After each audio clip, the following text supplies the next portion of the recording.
Hello students, आज हम लोग ऑपरेटिंग सिस्टम में डेडलॉक को जारी रखते हुए आगे बढ़ते हैं।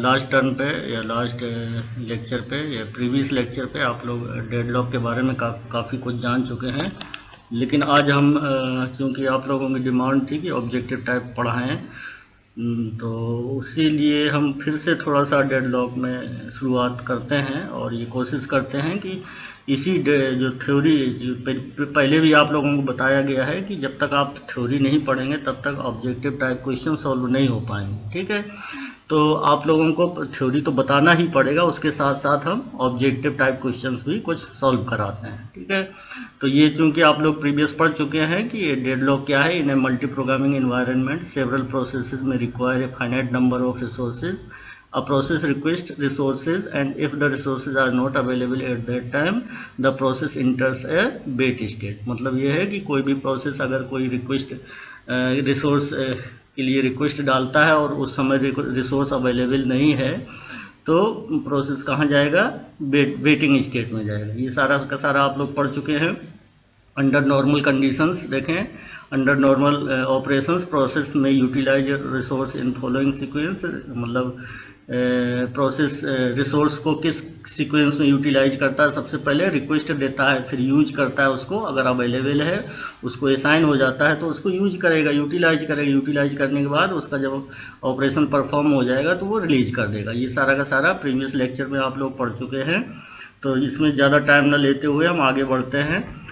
ये भी आपने देखा था एग्जाम्पल के थ्रू कि कैसे भी कोई भी प्रोसेस, जैसे इसमें पर्टिकुलर एग्जाम्पल में लिया गया है, क्या लिया गया है कि दो प्रोसेस लिए गए हैं और दो रिसोर्स टाइप लिए गए हैं। रिसोर्स टाइप कौन कौन से हो गए, जैसे टेप ड्राइव हो गया और प्रिंटर हो गया। प्रोसेस P1 इसमें से देखें डायग्राम में क्या दिखाएगा, प्रोसेस P1 होल्ड किए है, किसको होल्ड किए है, रिसोर्स टाइप। कौन सा रिसोर्स टाइप है, टेप ड्राइव। टेप ड्राइव को होल्ड किए है और उसको क्या ज़रूरत है, प्रिंटर की ज़रूरत है, तो रिक्वेस्ट डाल दी और वो प्रिंटर की जो ज़रूरत है वो प्रिंटर कोई दूसरे प्रोसेस के द्वारा, प्रोसेस P2 के द्वारा, ठीक है, एलोकेट किया गया है। ठीक है, अब वो तब और वो प्रोसेस P2 क्या है, वो खुद भी वेट कर रहा है किसके लिए, इस पर्टिकुलर रिसोर्स के लिए, किसके लिए, टेप ड्राइव के लिए।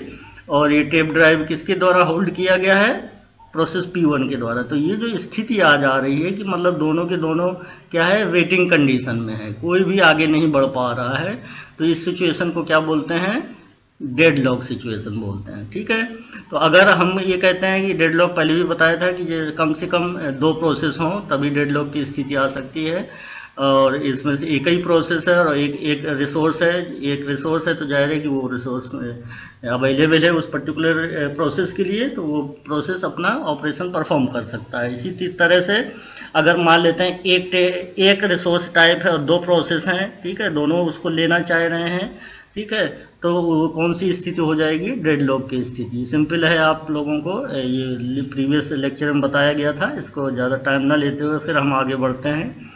देखें, इसी में से एग्जाम्पल अगर ये समझ में आ गया था प्रीवियस लेक्चर में, तो ये एक एग्जाम्पल ये दिया गया है ऑब्जेक्टिव टाइप क्वेश्चन का, इसको सॉल्व करते हैं। देखें, a computer system has 6 tape drives with n processes competing for them. मतलब एक सिस्टम, कंप्यूटर सिस्टम में कितना है, 6 टेप ड्राइव्स हैं और n प्रोसेसेस हैं जो कि उन रिसोर्स को पाने के लिए होल्ड लगाए हुए हैं। मान लेते हैं सबको चाहिए, सारे के सारे, मतलब सभी को टेप ड्राइव्स चाहिए, तो n प्रोसेस, अभी इसमें से n बताया गया, n कुछ भी हो सकता है, और यही n पूछा जा रहा है क्वेश्चन में। क्या कहा जा रहा है, ईच प्रोसेस में नीड 3 टेप ड्राइव्स। मतलब n प्रोसेस है और सभी को कितने चाहिए, मतलब ये संभव है कि उनको 3 टेप ड्राइव्स चाहिए, 3 टेप ड्राइव्स चाहिए। ठीक है, अब इसमें से पूछा गया the maximum value of n for which the system is guaranteed to be deadlock free. ठीक है, तो देखें, ये जो ऊपर आपने पढ़ा था कि ये प्रोसेस P1 है, एक को होल्ड किया, दूसरे को रिक्वेस्ट डाल दिया। ठीक है, और वो रिक्वेस्ट डाला है कि जिस रिसोर्स टाइप के लिए, वो रिसोर्स किसी दूसरे प्रोसेस के द्वारा होल्ड किया गया है और वो प्रोसेस रिलीज नहीं कर रहा है क्योंकि वो भी वेटिंग स्टेट में। क्यों, क्योंकि उसको भी ये रिसोर्स टाइप चाहिए जो कि ये रिसोर्स टाइप पहले प्रोसेस के द्वारा होल्ड किया गया। ठीक है, ये क्लियर है। तो स्थिति कौन सी थी? डेडलॉक स्थिति। यहाँ क्वेश्चन में कहा गया है कि डेडलॉक फ्री, ठीक है, मतलब डेडलॉक की स्थिति न हो, तो ऐसे मैक्सिमम वैल्यू ऑफ एन बताएं, maximum value of N for which the system is guaranteed to be deadlock free, ठीक है। तो अब इसमें से देखें 6 टेप ड्राइव्स हैं, 6 टेप ड्राइव्स हैं और 6 अगर प्रोसेस हैं और सभी को एक चाहिए तो कोई दिक्कत नहीं है, मतलब 6 प्रोसेस हैं और सभी को एक रिसोर्स टाइप चाहिए या टेप ड्राइव चाहिए, तो 6 टेप ड्राइव है तो सभी को एक रिक्वेस्ट, सभी की रिक्वेस्ट कंप्लीट हो जाएगी, ठीक है। तो यहाँ पर 6 होते, अगर 6 प्रोसेस, एन की जगह 6 प्रोसेस होते और 6 टेप ड्राइव होती तो कोई दिक्कत नहीं, मतलब डेडलॉक फ्री, ठीक है। लेकिन यहाँ पर कोई 6 की बात ना करके यहाँ पर क्या करते हैं, यहाँ पर स्पष्ट लिखा हुआ है ईच प्रोसेस में नीड 3 टेप ड्राइव्स, हर एक प्रोसेस जो है 3 टेप ड्राइव चाहिए, हर एक प्रोसेस को 3 टेप ड्राइव की आवश्यकता पड़ सकती है। तो 3 टेप ड्राइव है, इसका मतलब क्या, 3 टेप ड्राइव चाहिए और यहाँ हैं कितने अवेलेबल, हर एक प्रोसेस को 3 टेप ड्राइव्स की आवश्यकता हो सकती है और यहाँ पर अवेलेबल कितने हैं, ठीक है, अवेलेबल है कितने हैं 6 टेप ड्राइव्स। तो जाहिर है कि एन कितने होने चाहिए, मैक्सिमम कितने होने चाहिए, ठीक है, 2 होनी चाहिए, 2 मल्टीप्लाइड बाई 3 6, ठीक है। तो 6 टेप ड्राइव्स हैं और हर एक प्रोसेस को 3 टेप ड्राइव चाहिए, तो जाहिर है कि 2 ही प्रोसेस तो हुए, मैक्सिमम कितने हुए, 2 प्रोसेस, तो ये हुए maximum value of N for which the system is guaranteed to be deadlock free, मतलब 2 प्रोसेस हों और दोनों को कितने चाहिए, दोनों को कितने की जरूरत पड़ सकती है, 3 टेप ड्राइव्स की, तो एक को 3 और फिर दूसरे को 3, तो टोटल कितने होगा 6 टेप ड्राइव्स। देखें 6 टेप ड्राइव्स लिखा हुआ है, कंप्यूटर सिस्टम है 6 टेप ड्राइव्स, इसका मतलब क्या है, कितने प्रोसेस होने चाहिए, 2 प्रोसेस होने चाहिए, दोनों की संभवता कितना टेप ड्राइव्स की चाहिए, 3 टेप ड्राइव चाहिए, इसका मतलब क्या है, मैक्सिमम वैल्यू ऑफ एन कितने होंगे, ठीक है, मतलब 6 टेप ड्राइव्स हैं तो 6 सारे के सारे, दोनों प्रोसेस को सारे के सारे 3 के 3 टेप ड्राइव्स अवेलेबल हो जाएंगे। जब अवेलेबल हो जाएंगे इसका मतलब वो डेडलॉक फ्री है, ठीक है, वो सिस्टम क्या होगा, डेडलॉक फ्री होगा। ये गारंटी होगी कि डेडलॉक की स्थिति नहीं आएगी अगर प्रोसेस कितने होंगे, 2 प्रोसेस होंगे और दोनों को कितने चाहिए, 3 टेप ड्राइव चाहिए और टोटल अवेलेबल कितने हैं 6 टेप ड्राइव्स, तो कितना चाहिए 2, इसका आंसर कितना होगा, ठीक है, इसका आंसर होगा 2, ठीक है, फर्स्ट का आंसर 2, ठीक है, क्लियर हो गया, ये हो गया। देखें ऑब्जेक्टिव टाइप, तो इन्हीं क्वेश्चन से हमने कहा कि कोई भी ऑब्जेक्टिव टाइप क्वेश्चंस आपको सॉल्व करने हैं तो आप जब तक थ्योरी नहीं पढ़ेंगे तब तक आप सॉल्व नहीं कर पाएंगे, थ्योरी मालूम होना चाहिए, ठीक है।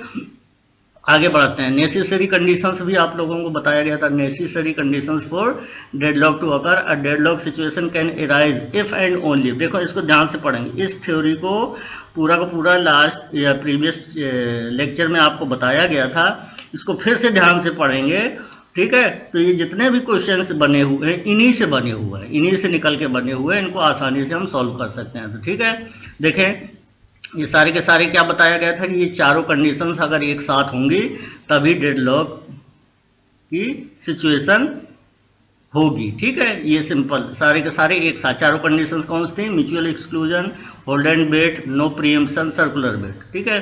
तो इसमें फिर चूंकि आप लोग प्रीवियस लेक्चर में पढ़ चुके हैं, ठीक है, तो इसको ज़्यादा टाइम ना लेते हुए हम सीधे सीधे ऑब्जेक्टिव टाइप क्वेश्चन में चलते हैं, ठीक है। अब देखें ऑब्जेक्टिव टाइप, इसी को ध्यान से देखना, यही थ्योरी को, ठीक है।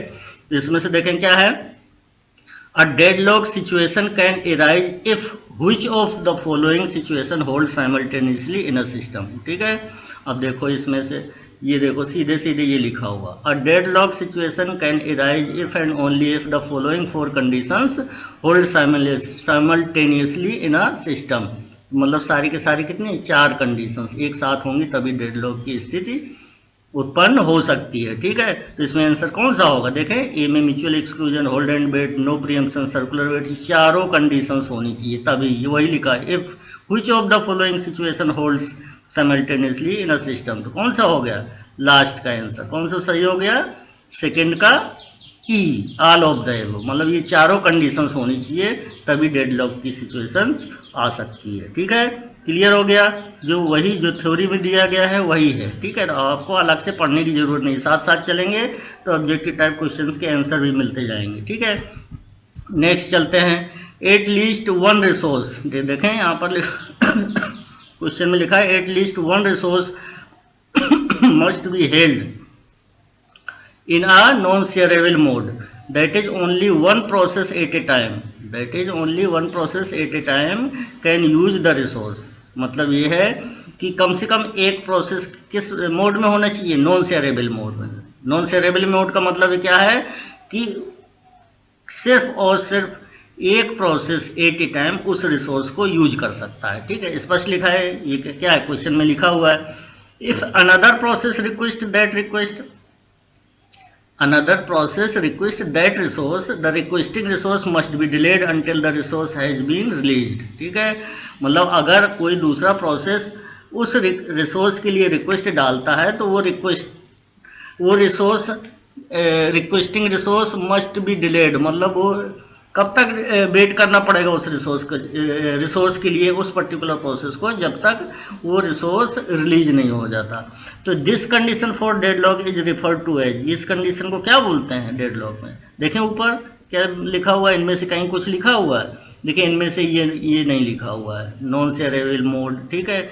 और एट ए टाइम तो मतलब एक ही रिसोर्स उसको एक ही प्रोसेस, एक रिसोर्स अवेलेबल है तो एक ही प्रोसेस उसको ले सकता है, उसके अलावा कोई नहीं जब तक वो रिलीज नहीं कर देता, ठीक है। तो ये देखें ये इसमें आ रहा है, देखें ये लिखा हुआ है hold some processes must hold some resources in non shareable mode, ठीक है, और एक mutually exclusive mode, that is only one process at a time can use the resource, ठीक है।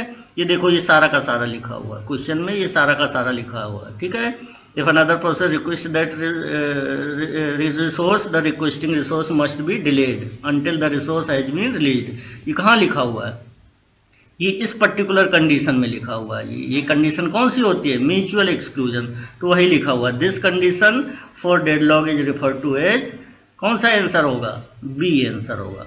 थर्ड क्वेश्चन का आंसर कौन सा होगा? बी होगा, म्यूचुअल एक्सक्लूजन, ठीक है। तो हम ये फिर से एक बार कहते हैं कि ये आपको थ्योरी ध्यान से पढ़ना होगा, तभी ऑब्जेक्टिव टाइप क्वेश्चन से सॉल्व हो पाएंगे, ठीक है। तो अब इसी तरह से सारे के सारे दिए हैं क्वेश्चन, कुछ इसी में से देखें। नेक्स्ट कंडीशन कौन सी हो सकती है? Hold and wait. Hold and wait का मतलब ये है कि कोई भी प्रोसेस, देखें there must exist a process that is holding at least one resource. मतलब सिस्टम में एक प्रोसेस किस तरह का एग्जिस्ट होना चाहिए कि वो एक पर्टिकुलर कम से कम एक रिसोर्स को होल्ड किए हो, ठीक है, और दूसरे एडिशनल रिसोर्स, ठीक, के लिए वेट कर रहा हो, और वो एडिशनल रिसोर्स किसी दूसरे प्रोसेस द्वारा होल्ड किया गया है, ठीक है। ये कंडीशन है। अगर ये कंडीशन कहीं लिखा है तो ये डेडलॉक की कंडीशन कौन सी होगी? Hold and wait. देखिए नेक्स्ट वाले क्वेश्चन में क्या लिखा हुआ है? नेक्स्ट वाले क्वेश्चन में यही लिखा हुआ, there must exist a process that is holding at least one resource and is waiting to acquire additional resource that are currently being held by other process. This condition for deadlock is refer to as, कौन सा हो गया? ए। इसका answer कौन सा हो जाएगा? ए हो जाएगा, ये हो जाएगा होल्ड एंड वेट, ठीक है। फर्स्ट ये भी क्लियर हो गया। नेक्स्ट क्वेश्चन देखो क्या कहता है। नेक्स्ट क्वेश्चन कहता है the resource held by a process can not be preempted forcibly, ठीक है। कोई भी रिसोर्स जो है अगर किसी पर्टिकुलर प्रोसेस के द्वारा हेल्ड किया गया है तो उसको प्रीएम्प्ट नहीं कर सकते, ठीक है। इसका मतलब क्या हुआ? ये प्रोसेस उस रिसोर्स को तभी रिलीज करेगा जब उसका कंप्लीट हो जाएगा टास्क, ठीक है। तो ये कौन सी है? देखें ऊपर कंडीशन, ये आप लोग पढ़े हुए हैं तो ऊपर फिर से देख लेते हैं कौन सी कंडीशन है। ये देखें no preemption, the resource held by a process can not be preempted forcibly, ठीक है। Resource release the resource voluntarily after completing the task, तो ये कौन सी कंडीशन हो गई? No preemption. तो देखें वही लिखा हुआ है, इसमें से कौन सा आंसर हो जाएगा? इसमें से रिसोर्स कौन सा है? फिफ्थ क्वेश्चन में, फोर्थ तक हो गया था कम आंसर, आपने फोर्थ तक सारे के सारे कर लिए थे। तो ये कौन सा है? This condition for deadlock is refer to as कौन सा? डी। इसका आंसर कौन सा होगा? डी में देखें लिखा है नो प्रीएम्पशन। मान लेते हैं ये न लिखा होता तो इनमें से कोई नहीं थी, तो यहाँ पर अगर लिखा होता नन ऑफ द एबव तो नन ऑफ द एबव सही होता, लेकिन यहाँ पर लिखा हुआ है नो प्रीएम्पशन, तो इसका मतलब क्या है? इसमें से सब चॉइसेस में देखना होगा नो प्रीएम्पशन कहाँ लिखा हुआ है, तो ये है इसमें से कौन सी चॉइस है? डी। तो इसका मतलब आंसर क्या है? डी। ठीक है, क्लियर हो गया।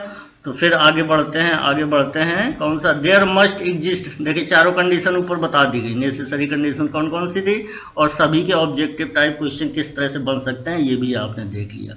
जो आपकी थ्योरी में लिखा है वही इसमें से थोड़ा सा स्टेटमेंट इधर उधर हो सकते हैं, ठीक है, तो उसमें कंफ्यूज नहीं होना है। आपको ये ध्यान रखना है कि वो कंडीशन किसकी है, ठीक है, किस डेडलॉक की कौन सी कंडीशन है, ठीक है। तो यहाँ पर देखें there must exist a set P1, P2 up to Pn of waiting processes such that P1 is waiting for resource that is held by process P2, P2 is waiting for a resource that is held by process P3, इसी तरह से Pn-1 is waiting for resource that is held by process Pn, and Pn देखें फिर से Pn last वाला क्या है? waiting for resource that is held by process P1। इसका मतलब क्या है? एक तरह से सर्किल बन रही है, ठीक है।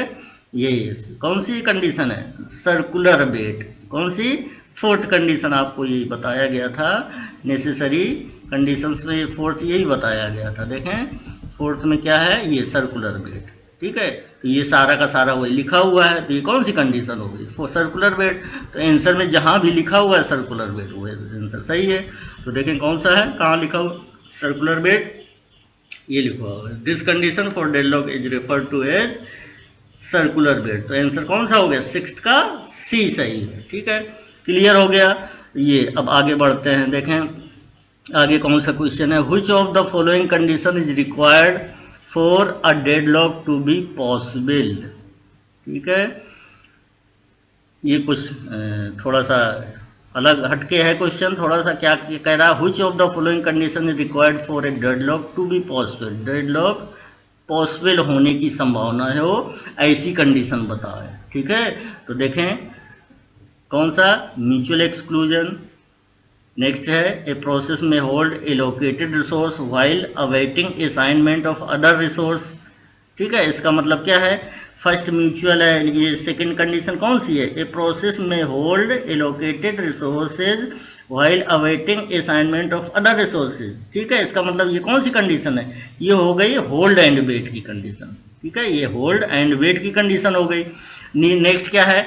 No resource can be forcibly removed from a process holding it, ठीक है।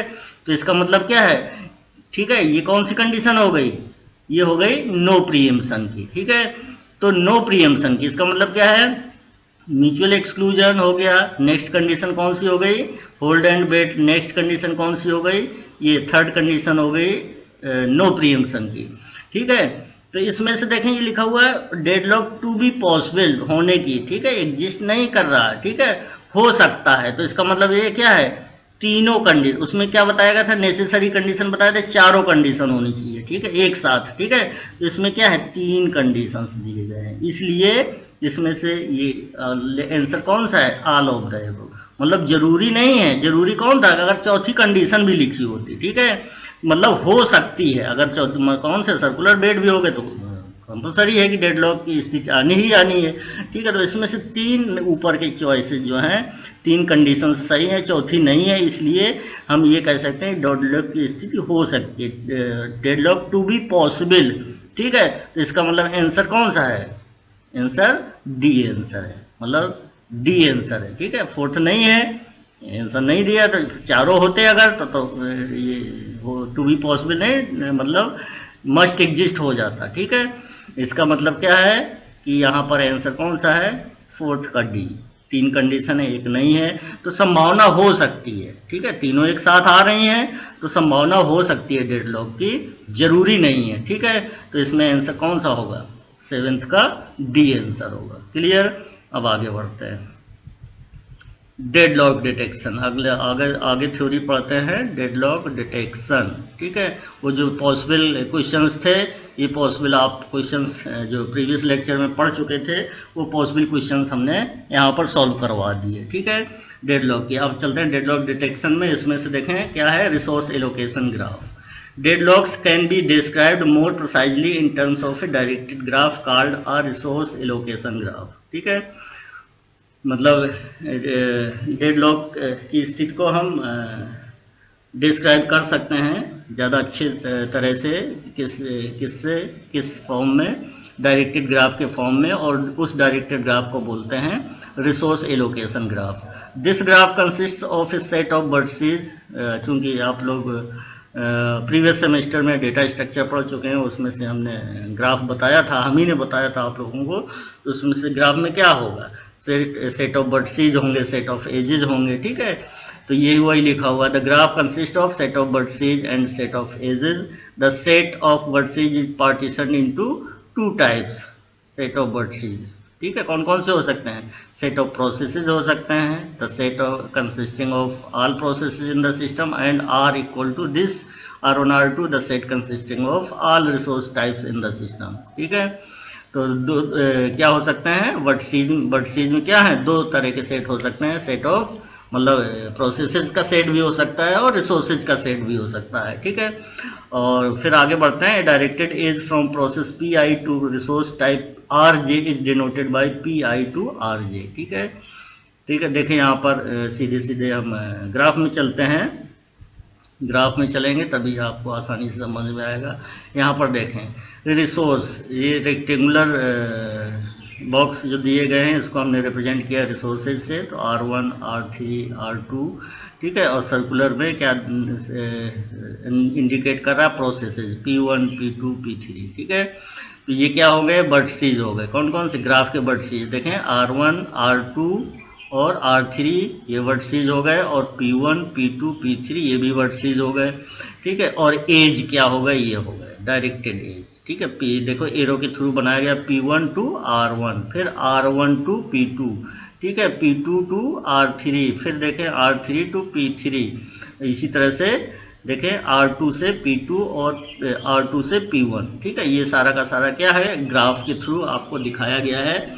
और इस ग्राफ में क्या दिखाया गया है कि P टू R, ठीक है, P देखें डायरेक्टेड एज, ये क्या है, एज है, P से R1 तक गया है, तो directed edge from process PI to resource RJ is denoted by PI, फिर एरो, फिर RJ, PI tends to RJ।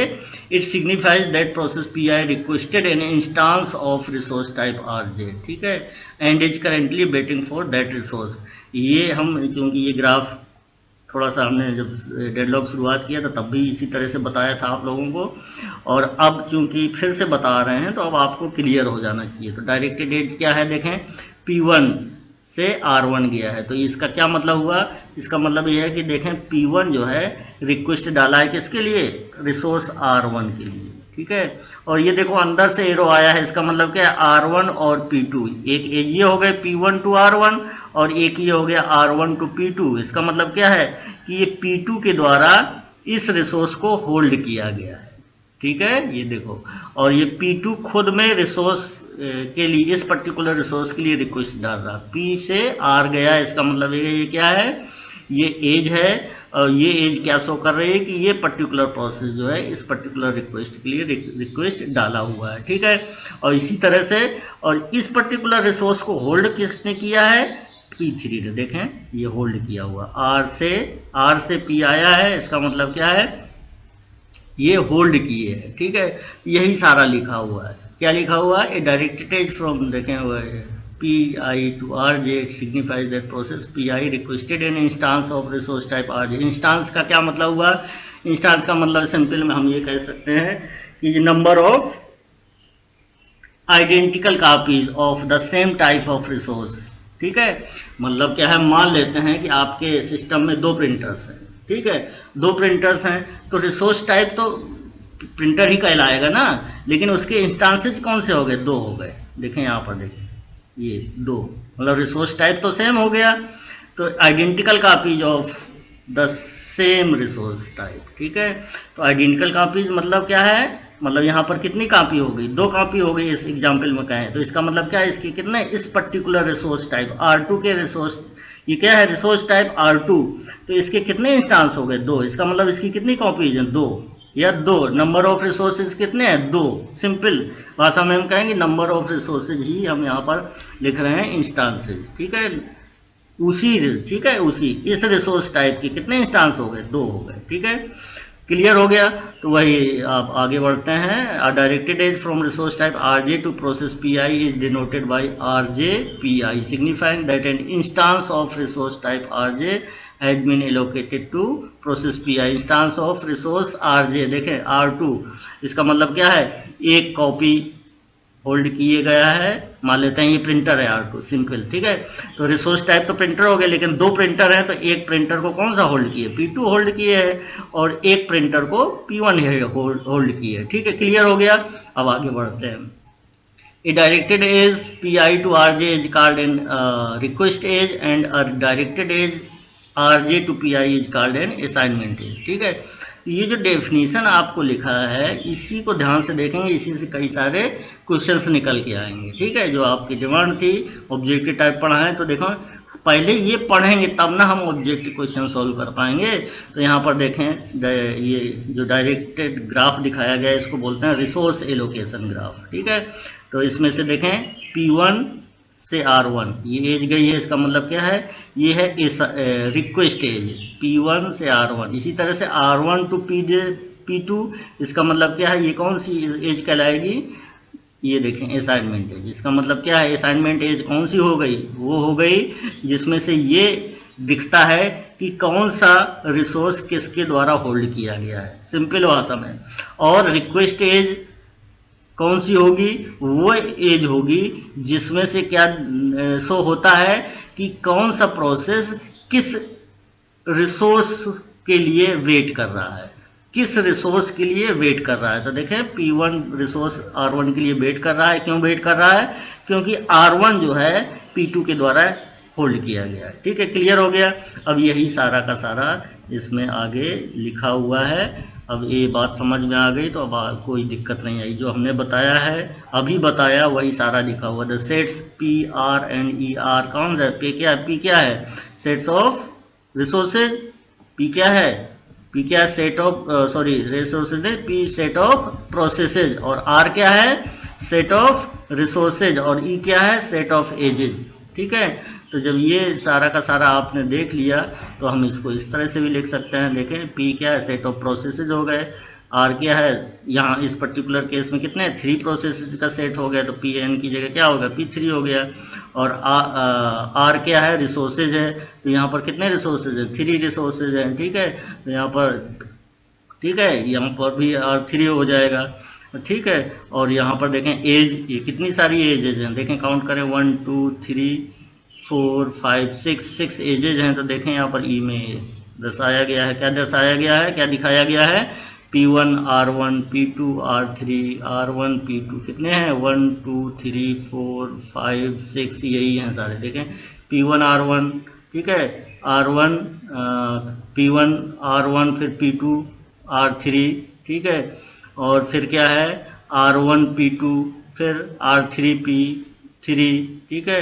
और ये भी है देखें R2 P2 R2 P1, ठीक है। ये सारी की सारी एजेस, ठीक है। ये आप लोगों के लिए ये दिखाया गया है। क्लियर? रिसोर्स। अब आगे बढ़ते हैं, इसमें से ज़्यादा टाइम न लेते हुए। ये क्लियर हो गया, चूँकि इसमें कोई दिक्कत नहीं होनी चाहिए। तो अब हम आगे बढ़ते हैं। क्या?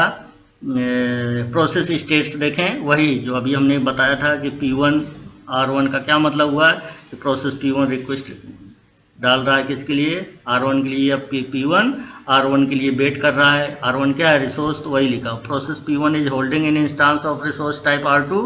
ये देखें, ये R2 रिसोर्स, ठीक है, इसको होल्ड किए हुए है और इसको रिक्वेस्ट डाला है। इसी तरह से P2 भी इसको होल्ड किए है, रिक्वेस्ट डाला R3 के लिए।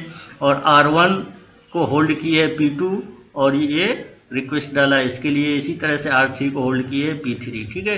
वही सब लिखा हुआ है। देखें process P2 is holding in instance of R1, ठीक है। P2 किसको होल्ड किए? R1 और R2, वही लिखा हुआ है। And is waiting for an instance of resource type R3 के लिए वेट कर रहा है, ठीक है। जो ग्राफ में लिखा दिखाया गया है वही लिखा है यहाँ पर, एक्स्ट्रा कुछ नहीं है। तो हमें क्या आना चाहिए, ग्राफ को डिस्क्राइब करना आना चाहिए। ठीक है, तो ग्राफ में जो दिखाया गया उसी को डिस्क्राइब कर रहे हैं। Process P3 is holding N instance of resource type R3।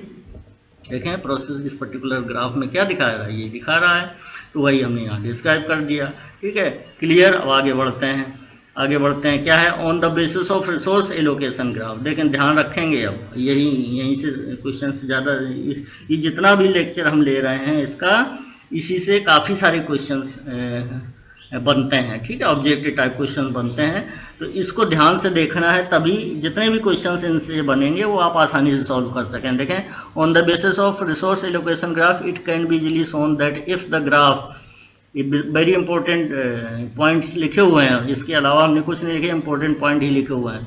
ठीक है, it can be easily shown that if graph contains no cycles then the no process in the system is deadlock. हाँ ठीक है, clear है। If the graph contains no cycles then no process in the system is deadlocked, मतलब ये देखें यहाँ पर then लिख लेते हैं, clear. If the graph contains no cycles, ठीक है, तो मतलब क्या है, साइकिल का देखें, साइकिल क्या मतलब, ये आप लोग समझते हैं, बाई नेम ही समझते हैं साइकिल क्या है। यहाँ पर देखें कोई साइकिल एग्जिस्ट कर रही नहीं कर रही। देखें ये देखो, यहाँ से एरो गया, फिर यहाँ गए, फिर यहाँ गए। अगर हम यहाँ पर वापस आते तो ये साइकिल बन रही थी, यहाँ पर वापस नहीं आ रही एरो, देखो एरो यहाँ से खुद है ये लोकेट किए हुए है। फिर यहाँ पर गए, फिर यहाँ पर गए, एक साइकिल ये भी बन सकती थी, यहाँ से शुरू करे, यहाँ गए, फिर यहाँ गए, फिर यहाँ गए, यहाँ गए। अगर यहाँ पर एक एरो होती, ठीक है, तब एक साइकिल ये बन सकती थी। तो इसका मतलब क्या है, इसमें से इस पर्टिकुलर रिसोर्स एलोकेशन ग्राफ में कोई साइकिल नहीं। अगर साइकिल है इसका मतलब क्या हुआ, साइकिल का क्या मतलब हुआ, मान लेते हैं कि देखें ये है और ये है और ये है और ये इस तरह का एरो ना होकर ये यहाँ का खुद दिख रही है। ठीक है, क्या बोलते हैं, नहीं इसमें नहीं, मतलब आगे बता रहे हैं। साइकिल देखें, एक ये है, एक एरो ये गई, एक एरो ये गई, एक एरो ये गई, एक एरो ये गई, फिर ये वापस यहाँ पर आता। ठीक है, वापस यहाँ पर आता, एक एरो होती है, मतलब P3 होल्ड तो किए R3 को और R2 के लिए रिक्वेस्ट डाल दी, तो एक ये साइकिल बन गई होती। तो साइकिल बन गई होती तो इसका मतलब क्या है कि साइकिल है, इसका मतलब डेडलॉक एग्जिस्ट कर सकता है। ठीक है, अब वो कैसे कर सकता है, क्यों कर सकता है, क्यों नहीं है कंपलसरी, वही सारा हमने लिखा हुआ है। आगे देखें, इसी को आगे पढ़ें, इसमें से क्या लिखा है देखें। On the basis of resource allocation graph, it can be easily shown that if the graph contains no cycle, then no process in the system is deadlocked. ठीक है, if on the other hand the graph contains a cycle, then a deadlock may exist. ठीक है, और मे exist क्यों लिखा है, must exist क्यों नहीं लिखा, या डेडलॉक एग्जिस्ट क्यों नहीं लिखा हुआ, इसका रीजन है। क्या रीजन है, उस रीजन को देखो, नेक्स्ट एक्सप्लेन किया गया है। यहाँ तक तो क्लियर हो गया।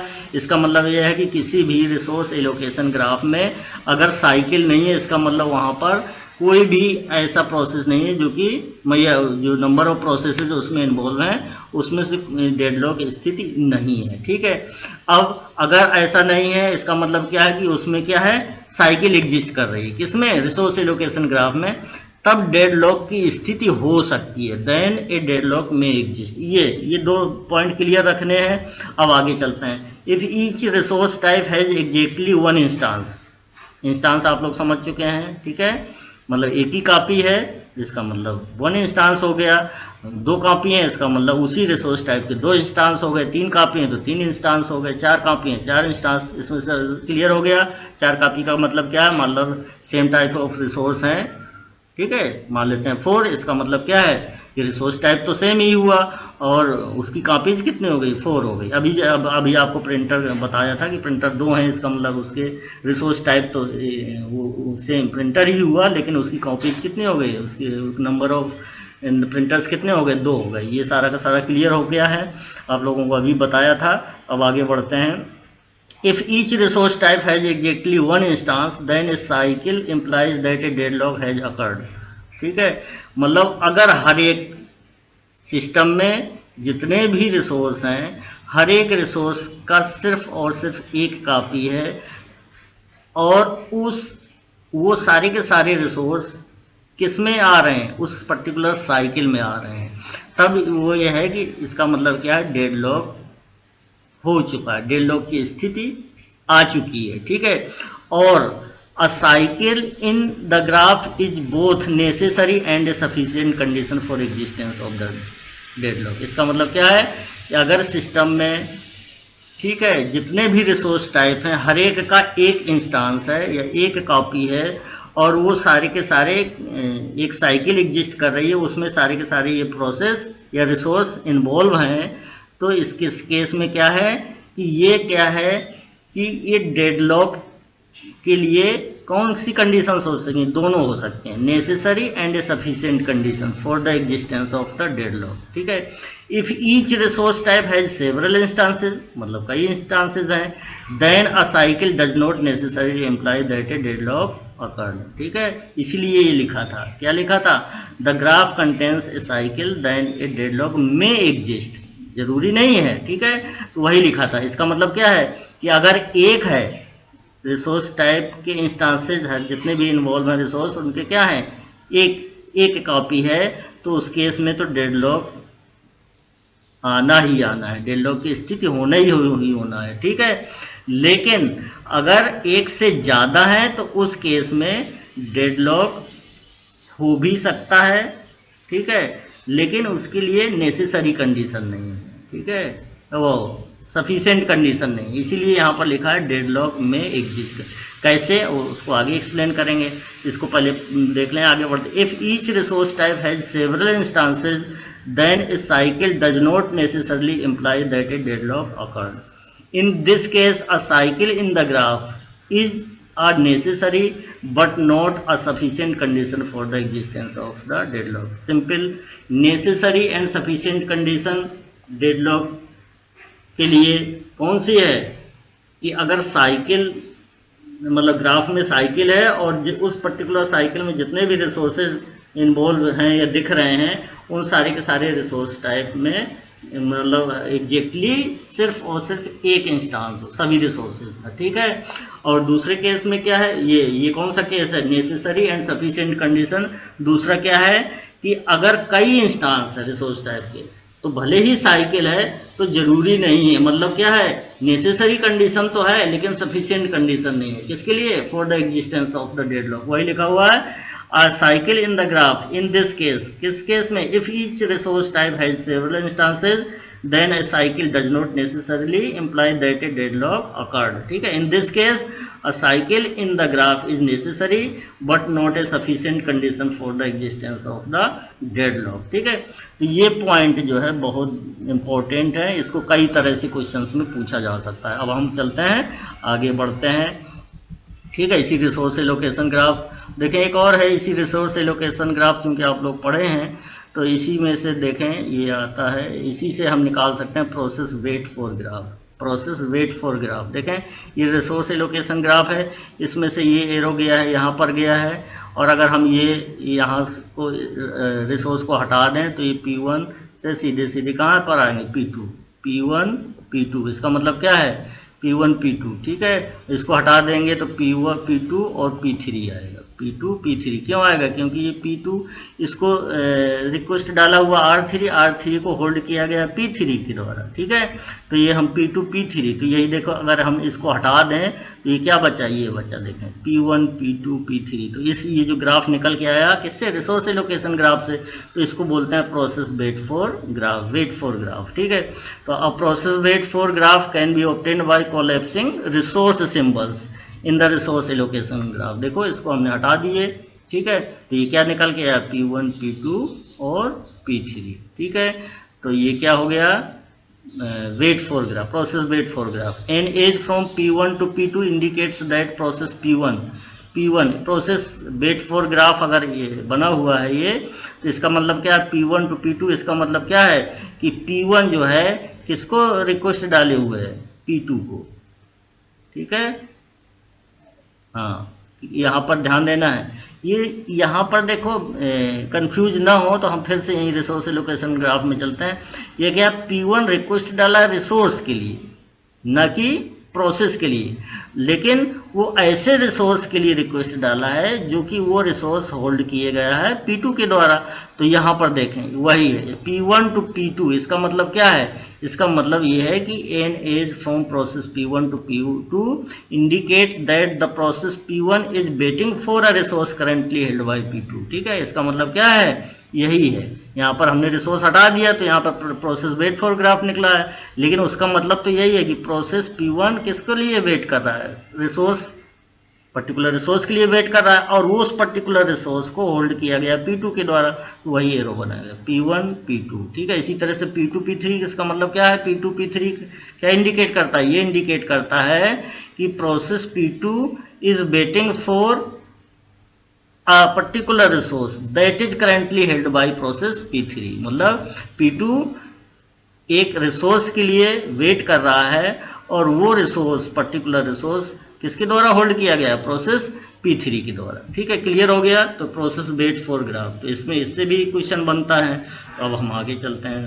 ठीक है, ये देखें रिसोर्स एलोकेशन ग्राफ से हम ये मालूम कर सकते हैं कि उसमें डेडलॉक है या नहीं है। ठीक है, ये डेडलॉक डिटेक्शन में ही पढ़ा रहे हैं आप लोगों को। तो रिसोर्स एलोकेशन ग्राफ में अभी क्या होता है, इफ साइकिल एग्जिस्ट। ठीक है, तो इसमें से देखें कौन कौन सी साइकिल है। देखें ये देखो R2 P1, फिर R1 P2, फिर R3 P3, और फिर ये आया ये। ठीक है, R2 ये साइकिल एग्जिस्ट कर रही है, एक साइकिल ये एग्जिस्ट कर रही है, दूसरी साइकिल कौन सी एग्जिस्ट कर रही है, इस साइकिल में कौन से हैं, वो सारे रिसोर्स इन्वॉल्व हैं। ठीक है, इस साइकिल में कितने हैं, मतलब इस देखें एक साइकिल यहाँ से गए P1, फिर R1, फिर P2, फिर R3, फिर P3 और फिर R2। इसका मतलब क्या है, तीनों के तीनों प्रोसेस हैं और तीनों के तीनों रिसोर्स इन्वॉल्व हैं इस पर्टिकुलर साइकिल में। ठीक है, और दूसरी साइकिल कौन सी है, देखें R2 P2, R3 P3 R2। इसका मतलब क्या है, इसमें भी साइकिल एग्जिस्ट कर रहा है।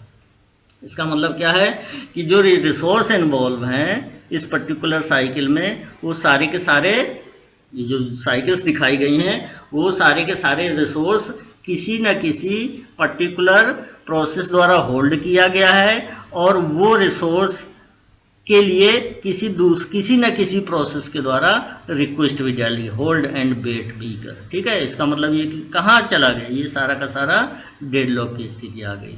ठीक है, इसमें क्या बताया था कि, ठीक है, और इसमें से यही बताया था कि इफ अ साइकिल एग्जिस्ट। ठीक है, इफ देखें फिर से देखें, the graph contains cycle then a deadlock may exist. तो यहाँ पर डेडलॉक की स्थिति आ रही है। ठीक है, अब इसमें से देखें, चूंकि ये यहाँ पर आप कहें में एग्जिस्ट लिखा हुआ है, यहाँ पर डेडलॉक बता रहे हैं कि नहीं है, क्यों है। इसमें से देखें रिसोर्स टाइप R2 है, इसके कितने इंस्टांसेज है, 2 इंस्टांसेज है, दोनों को होल्ड किया गया है। ठीक है, अगर इनमें से कोई भी एक फ्री कर देता, रिलीज कर देता, तो ये साइकिल ब्रेक हो जाती, मतलब उसको यूज मिल जाता। ठीक है, इसमें से 2 साइकिल एग्जिस्ट कर रही हैं, दोनों में से क्या है, दोनों साइकिल में से होल्ड किया गया है और वेट किया जा रहा है। ठीक है, दोनों साइकिल, एक तो साइकिल ये बन रही है आउटर, ये और दूसरी ये भी। इसका मतलब क्या है, दोनों इंस्टांस, इसके एक इंस्टांस ना होकर दोनों इंस्टांस जो है यूज हो रहे हैं। इसका मतलब क्या है, दोनों इंस्टांस को होल्ड किया गया है दोनों अलग अलग प्रोसेस के द्वारा, और उसको जब दोनों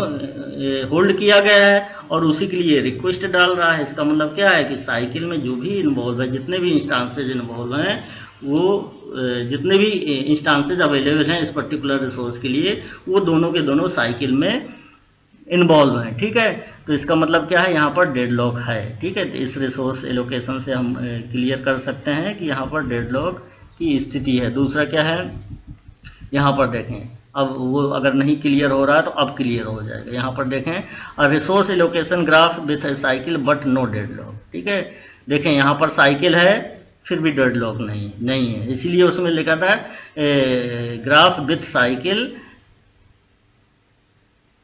graph with a cycle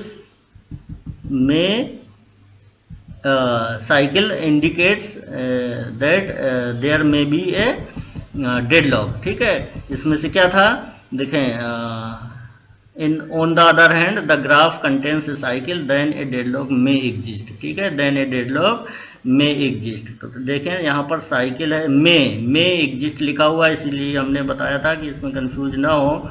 तो इसमें से देखें साइकिल है, फिर भी डेडलॉक की स्थिति नहीं बन रही है। कैसे नहीं बन रही, क्यों नहीं बन रही है? तो यहाँ पर देखें कौन सी साइकिल, देखें रिसोर्स कितने हैं, इंस्टांसेस, सेवरल इंस्टांसेज हैं। रिसोर्स R1 के कितने, 2 इंस्टांसेज हैं, R2 के 2 इंस्टांसेज हैं।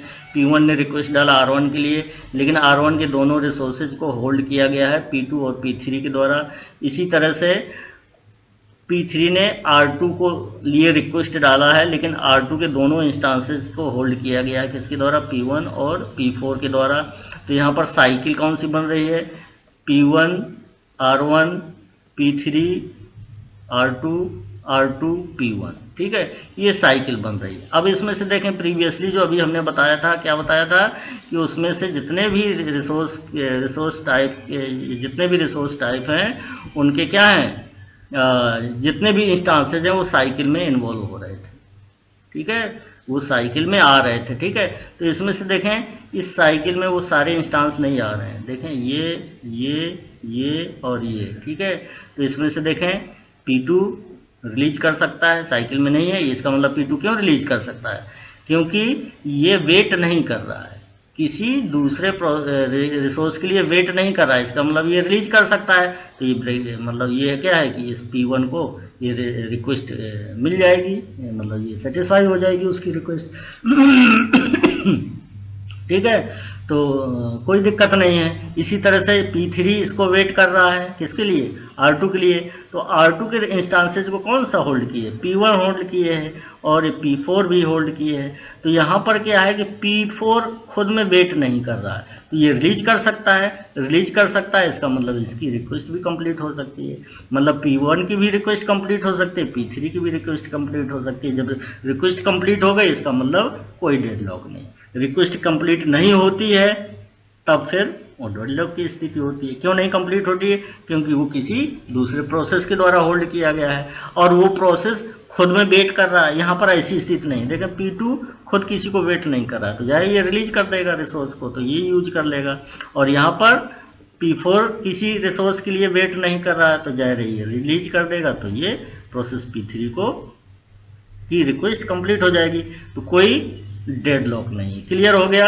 अब आगे बढ़ते हैं। अब देखें यही जो समझाया है आप लोगों को, इसी में से क्वेश्चंस बनते हैं। ठीक है, इसी में से क्वेश्चन बनते हैं, तो आपको पूरा ध्यान देना है। देखें अभी हमने क्या बताया था, वही सारा का सारा क्वेश्चंस है।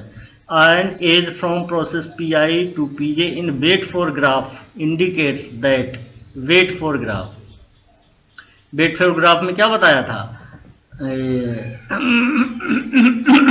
P1 to Pj, क्या P1 to Pj दिखाया है एज में।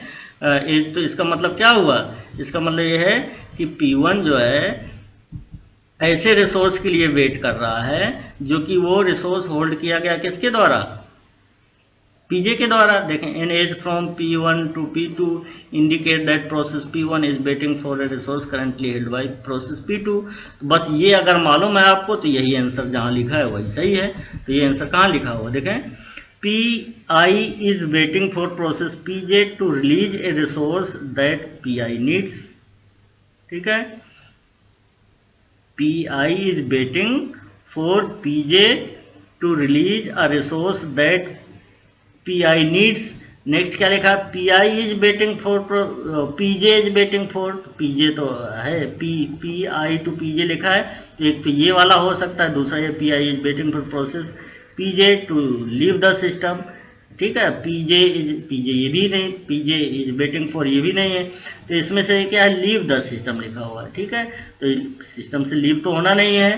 ठीक है, प्रोसेस को मतलब उसका क्या करना है, उसको अपना टास्क कंप्लीट करना है। तो कौन सा एग्जाम्पल बचा, यही बचा जो ऊपर लिखा था, वो Pi is waiting for process Pj to release, मतलब Pi क्या है ये वेट कर रहा है किसके लिए, रिसोर्स के लिए, जो कि रिसोर्स होल्ड किया गया पीजे के द्वारा।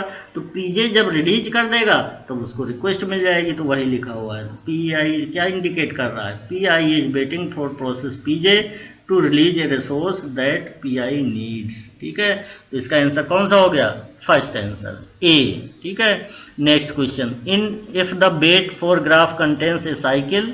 ठीक है, तो रिसोर्स एलोकेशन ग्राफ में साइकिल के बारे में बताया था।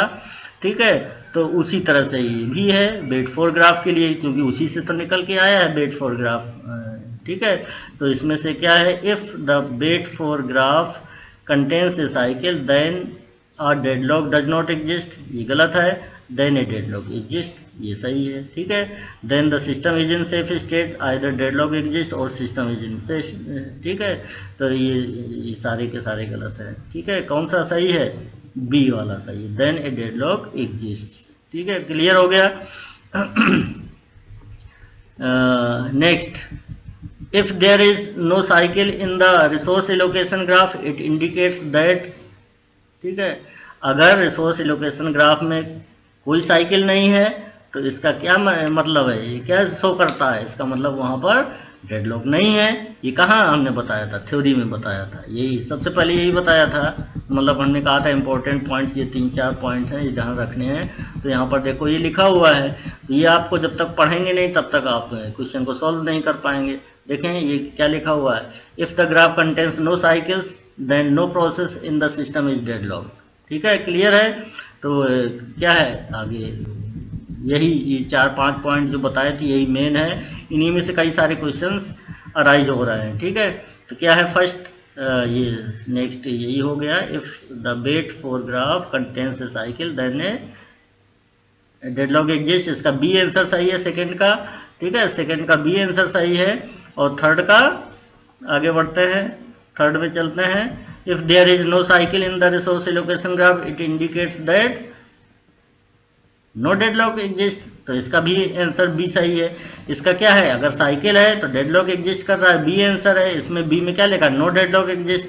लेकिन आपको ए बी याद नहीं रखना है, आपको याद रखना है जो थ्योरी में बताया गया है। ठीक है, ए बी लिखेंगे तो आंसर चेंज भी हो सकते हैं। किसी भी बुक में ए ऊपर लिखा है, ए में जो लिखा है वो दूसरे कंडीशन में लिखा जा सकता है, दूसरे पॉइंट में, और जो दूसरे में यहाँ पर हमने लिखा है वो ऊपर ए में भी लिखा जा सकता है। ठीक है, तो इसका मतलब ये क्या है, ऑप्शंस में आपस में चेंज हो सकते हैं, ऑप्शंस का ऑर्डर जो है चेंज हो सकता है। तो आपको क्या करना है, ए बी सी डी याद नहीं करना है, आपको कंडीशन से याद रखनी है, थ्योरी में जो बताया गया वो याद रखना है। तो इसमें से क्या है, if there is no cycle in the resource allocation graph it indicates that no cycle no deadlock, तो बी आंसर, इसमें बी आंसर सही है। इसमें साइकिल डेडलॉक, तो इसमें बी आंसर सही है, देखो इसमें लिखा हुआ है। ठीक है, अब आगे बढ़ते हैं फोर्थ क्वेश्चन पर। फोर्थ क्वेश्चन पे, if there is a cycle detected in the graph and the resources involved in the cycle have only single instance per resource। ठीक है, हमने क्या बताया था, अगर साइकिल एग्जिस्ट कर रही है और सेवरल इंस्टांसेस हैं रिसोर्सेज के, तो क्या है, डेडलॉक में एग्जिस्ट। ठीक है, लेकिन अगर सिर्फ सिंगल इंस्टांस, ठीक है, क्या है, तब क्या है, deadlock exist. If there is a cycle detected in the graph and the resources involved in the cycle have only single instance per resource, then it indicates that a deadlock exists। इसमें से कौन सा answer सही है, ए वाला सही। ठीक है, अगर सेवरल इंस्टांसेस होते हैं तो यहाँ पर क्या लिखना होना चाहिए था, मे एग्जिस्ट, डेडलॉक मे एग्जिस्ट। ठीक है, ये अभी जस्ट बताया गया है आप लोगों को थ्योरी में, उसको फिर से ध्यान से देखेंगे तो वही लिखा हुआ है। देखें इसमें से क्या लिखा हुआ है, if there is a cycle detected in the graph and some of the resources involve in the cycle, ठीक है, हैव मल्टीपल इंस्टांसेज पर resource, then it indicates that there may be a deadlock. ठीक है, यहाँ पर क्या था, deadlock exist हो रहा था, लेकिन यहाँ पर जरूरी नहीं है, क्यों, क्योंकि मल्टीपल इंस्टांसेज है। ठीक है, मल्टीपल इंस्टांसेज हैं, जैसे अभी मल्टीपल इंस्टांसेज का एग्जांपल बताया, साइकिल एग्जिस्ट कर रही फिर भी डेडलॉक नहीं है, क्योंकि वो जो पर्टिकुलर रिसोर्स है वो किसी दूसरे प्रोसेस के द्वारा रिलीज किया जा सकता है, और वो प्रोसेस किसी पर्टिकुलर दूसरे एडिशनल रिसोर्स के लिए रिक्वेस्ट नहीं डाला है, इसका मतलब नहीं होगा, डेडलॉक नहीं हो सकता। ठीक है, तो ये वही लिखा हुआ है कि अगर मल्टीपल इंस्टांसेस हैं और साइकिल एग्जिस्ट कर रही है तो उसमें से क्या है, देयर में बी ए डेडलॉक। ठीक है, इसका आंसर कौन सा है, सी आंसर सही है। क्यों, क्योंकि अगर रिसोर्स एलोकेशन ग्राफ में ये लिखा हुआ है condition if there is a cycle detected in the graph and some of the resources involved in the cycle have multiple instances per resource, then it indicates that there may be a deadlock। तो fifth का answer सही हो गया, clear हो गया, सी हो गया। अब आगे बढ़ते हैं, आगे ये इनको ध्यान देना है। नेक्स्ट डायरेक्टेड एज, देखें वो जो हमने एज के बताया था, सेट ऑफ एजेस बताया था, सेट ऑफ वर्टिसेज बताया था, और सेट ऑफ वर्टिसेज में कौन कौन से थे, प्रोसेस थे, और सेट ऑफ प्रोसेस और सेट ऑफ रिसोर्सेज, उसी को देखो क्वेश्चन में डाल दिया है। Directed edge from process P I to resource R J is denoted by P I to R J. ठीक है, इट इंडिकेट्स दैट, अब क्योंकि आपको जब अभी बताया गया था एज क्या रिप्रेजेंट करता है, तो ये आपको क्लियर है अगर, तो ये आसानी से हो जाएगा। P I to R J क्या है, इसका मतलब क्या है, पी आई ने रिक्वेस्ट डाला है आर जे, लेकिन आर जे क्या है, रिसोर्स। पी आई ने किसको रिक्वेस्ट डाला है, इस पर्टिकुलर रिसोर्स के लिए। ठीक है, तो वह ये अगर कहीं लिखा हुआ है तो वो सही होगा। देखें, process P I requested an instance of resource type R J and is currently waiting for that resource. ठीक है, मतलब रिक्वेस्ट डाला है और वेट कर रहा है, क्योंकि रिसोर्स आर जे किसी दूसरे के द्वारा होल्ड किया गया हो। ठीक है, तो यही पहले ही इसका आंसर कौन सा हो गया, ये पहले वाला हो गया। दूसरा वाला क्यों नहीं, in instance of resource type R J has been allocated to process.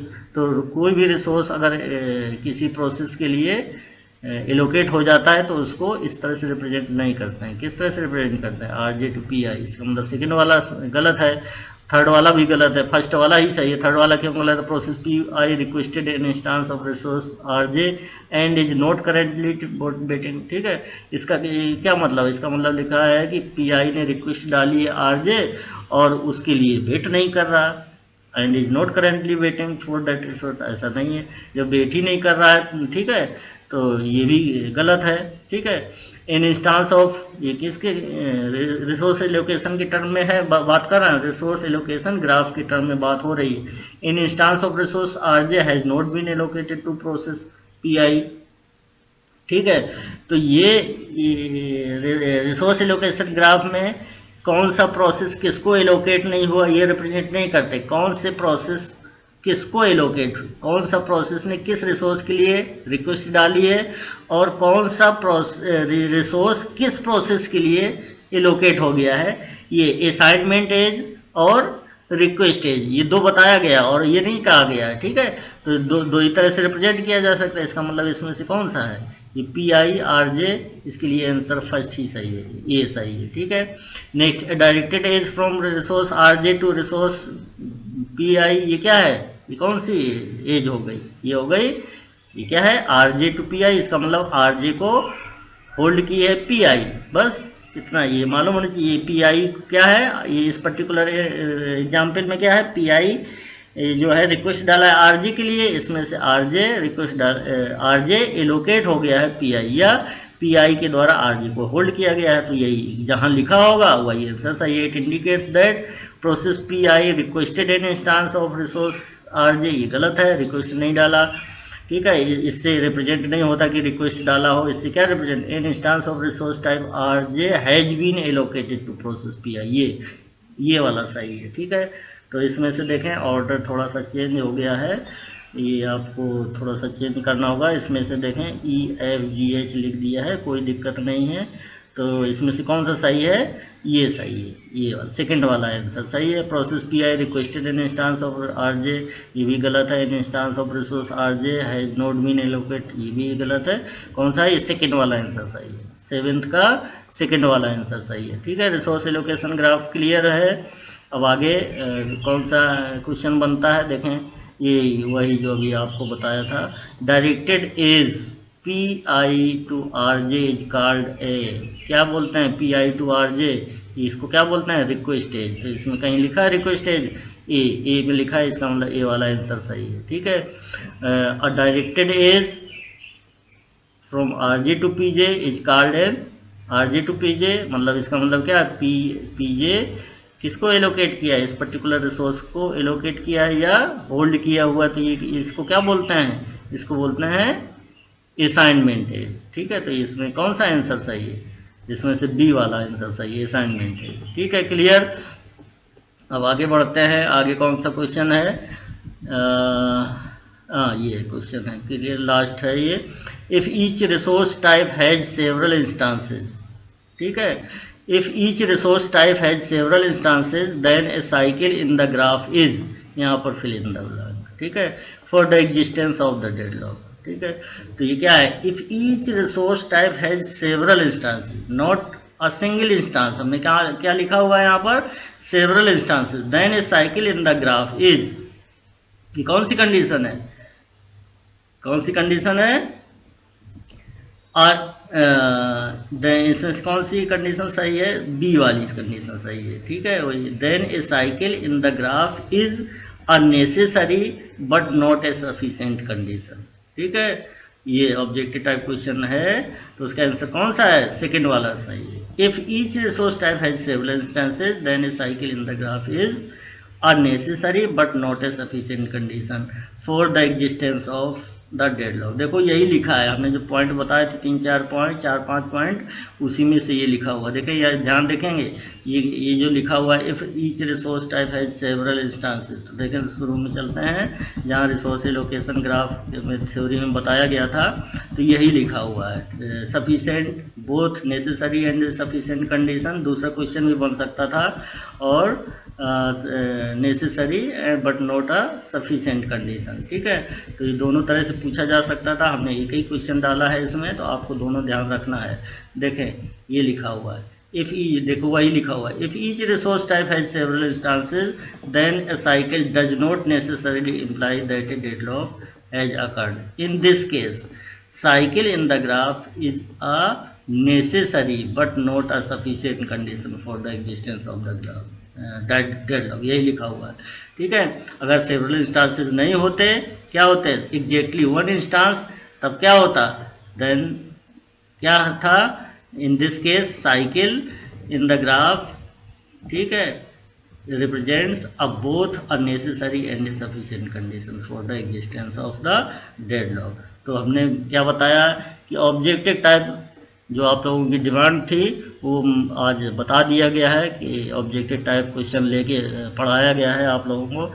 लेकिन हम हमेशा यही जोर देंगे, क्या, किस पे जोर दे रहे हैं, कि आप जब तक थ्योरी नहीं पढ़ेंगे तब तक आप किसी भी ऑब्जेक्टिव टाइप का क्वेश्चंस का आंसर नहीं देख सकते, मतलब निकाल सकते। ठीक है, तो ऑब्जेक्टिव टाइप के क्वेश्चंस के आंसर कैसे निकलते हैं, ये आपको यहाँ बता दिया, सारा का सारा आपको थ्योरी में लिखा हुआ है, और उन्हीं से ऑब्जेक्टिव टाइप क्वेश्चंस निकल के आए हैं। ठीक है, तो नेक्स्ट टर्म से आगे बढ़ते हैं, तब तक के लिए धन्यवाद।